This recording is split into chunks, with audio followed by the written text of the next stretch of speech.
There's no there she is. Sun up in the sky, stormy weather. Just poking her head through the trees. Nice. Since my man and I ain't together. Good morning, guys. Just gone 20 past 10. It's Tuesday, and mad as it seems, it's kind of coincidentally found out yesterday that it's actually Mental Health Awareness Week. So seems very sort of appropriate, and seems like my timing to do what I was doing and getting in this thing seems to be really current. And yet again, it never seems to surprise me. Just spent, I know this is really bad, but just probably spent best part of maybe half an hour or more talking to a colleague of mine, and he was just telling me about losing one of his best friends many years ago now. And if you live in Aylesbury, you would have known possibly of the gentleman. Again, it'll remain nameless, but he was a guy that died in a motorcycle accident. It was nice to hear the guy that I work with sort of reminisce and just vent some stuff, and it was kind of cool, man. It was felt like we had a really nice moment.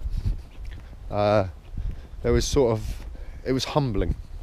It's sad because you're reminiscing over a really traumatic time, and obviously when you start thinking down that path, it does, man, it really does make you sad, and it makes you relate or think up issues and things you've gone through that relate, and how you can sort of show empathy. And yeah, just so many words going through my head and so many thoughts and so much to say. It's pity again.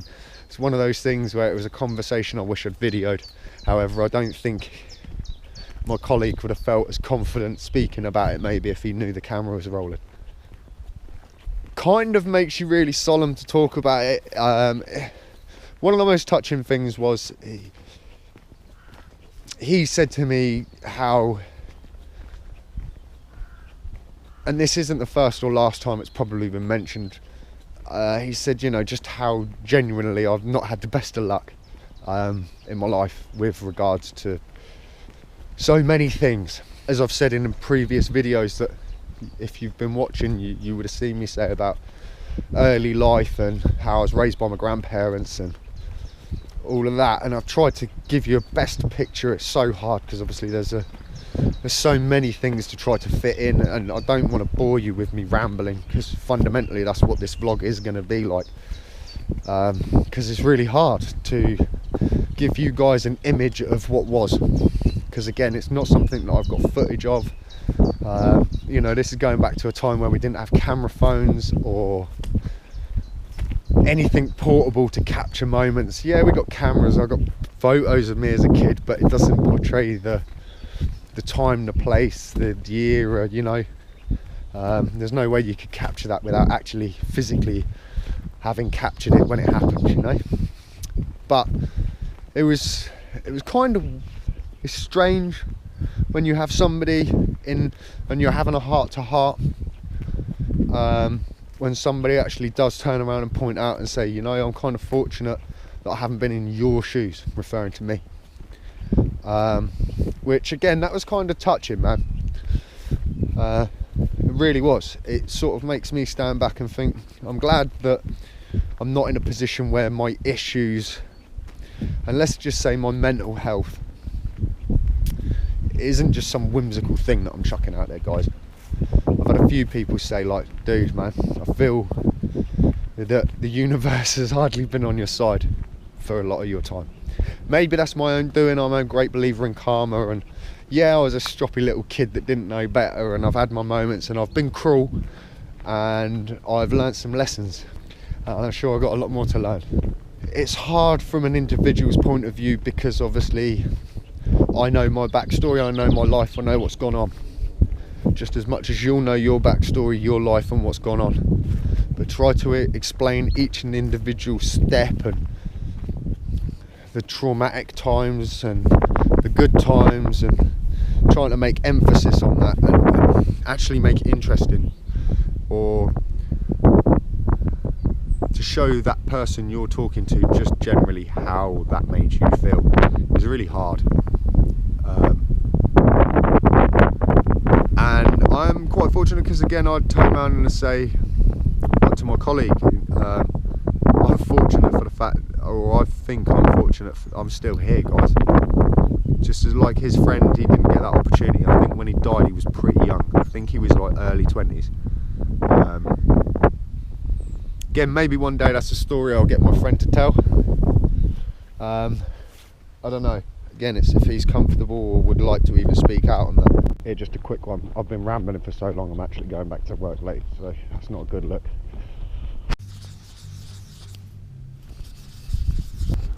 I got back to work on time, it weren't too bad. I left later than I realised, so that was a good thing, because I was a little bit worried. Yeah, basically it's been brought to my attention that it's a friend of mine's daughter's birthday today. She's 17, happy birthday.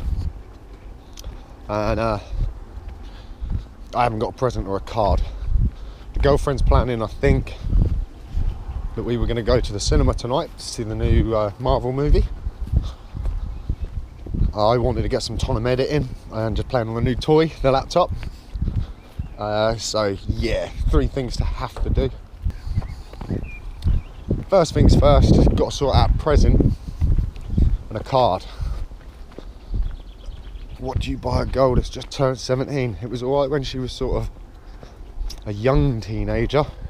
She was mad for Moshi Monsters and One Direction, and you know, you didn't have to think too hard to sort of get in the right ballpark. Now that she's turning into a young lady, I'm not going to just buy her Moshi Monsters. And I can't really just cop out, you know. Frustration. Hope the day has treated you well. I only stay till 5 o'clock, don't I?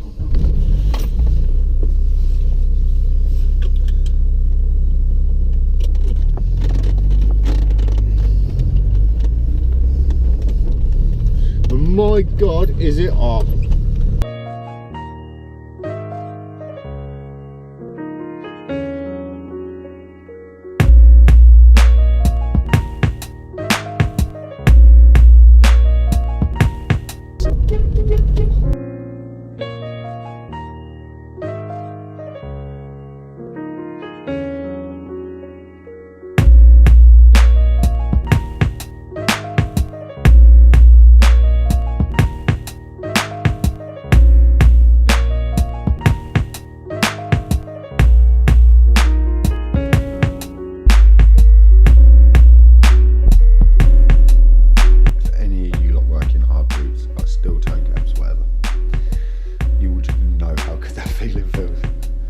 Especially on a hot day, your feet are all soaking and horrible and sweaty and nasty.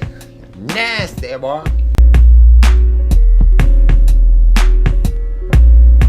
I'm out of the shower, I'm sorted. Looking pretty good if you ask me. I don't know because I can't see myself, so that's a good thing. Love you.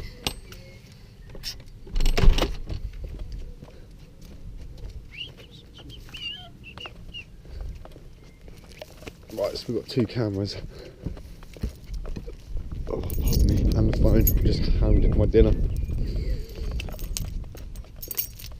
I'm going to get a birthday card.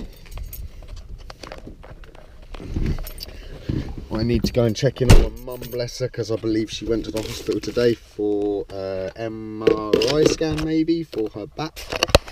I don't know if that's right, guys, but I'm pretty much sure that that's what it was.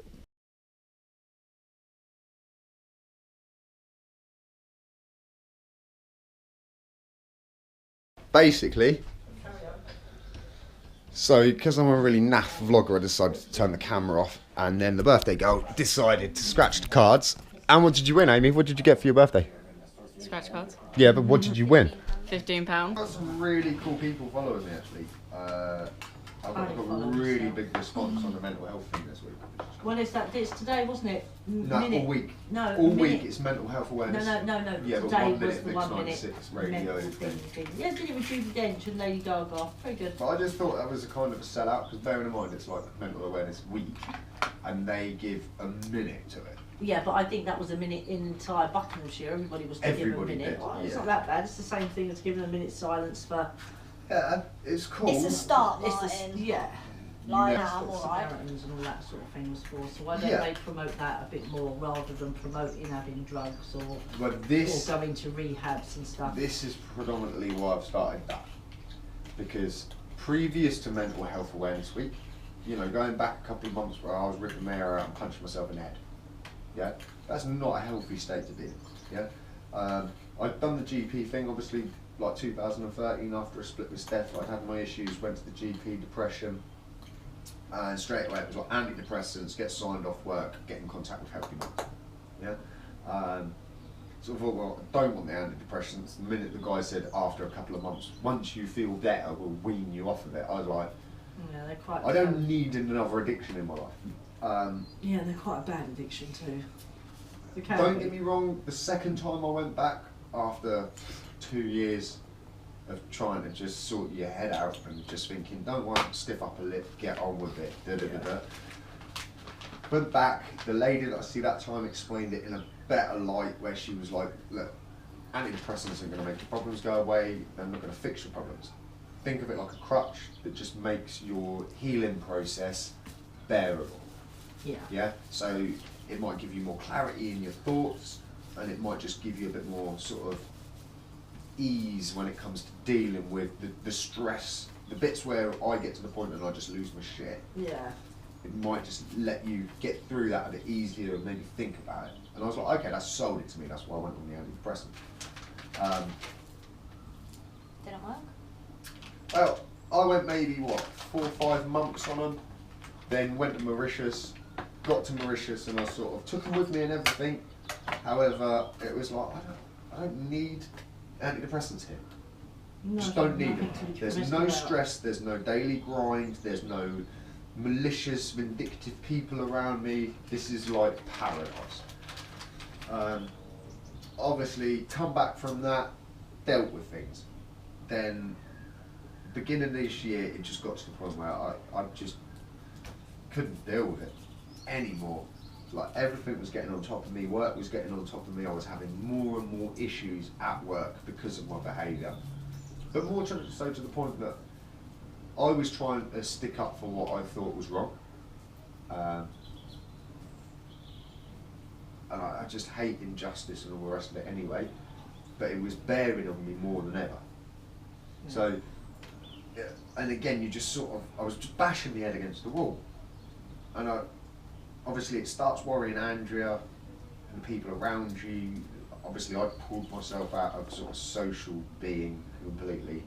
Just wanted to stay at home, pull the duvet over my head and just be like, in all fairness, I'll be honest with you, I thought if I could just will myself into death, my body might go, oh shit, we just got to close down because like he's shutting up shop. Because I don't want to commit suicide. I didn't have the balls to commit suicide. We've spoken on the fact of how my luck would be that if I tried gassing myself, the car would run out of fuel.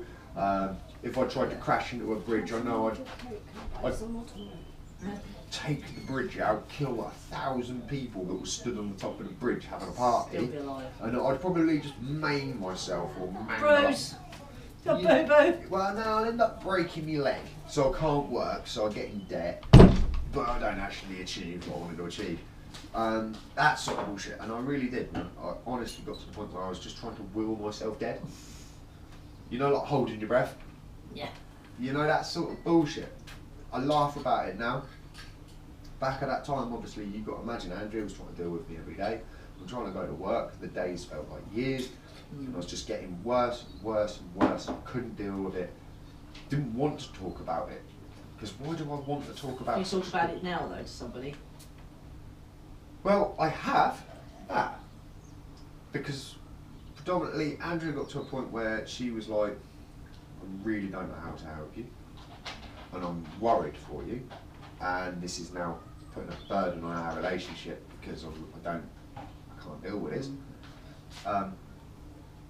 Then I thought, right, I'll approach my GP again. GP this time was useless. Proper useless. Straight away, I'm trying to ask for some help or some guidance or some advice. My GP was telling me everything that was on the Oh, yeah. table. Hang The on white here, one's dude. what the white one is. Everything that was on the That's what table you before is what's on offer now. I can give you antidepressants. I can sign you off work. I'm just finished getting all the stuff off of the cameras. I'm going to bed. So it's not all it's cracked up to be, all this vlogging stuff, guys. Catch me in a couple of hours.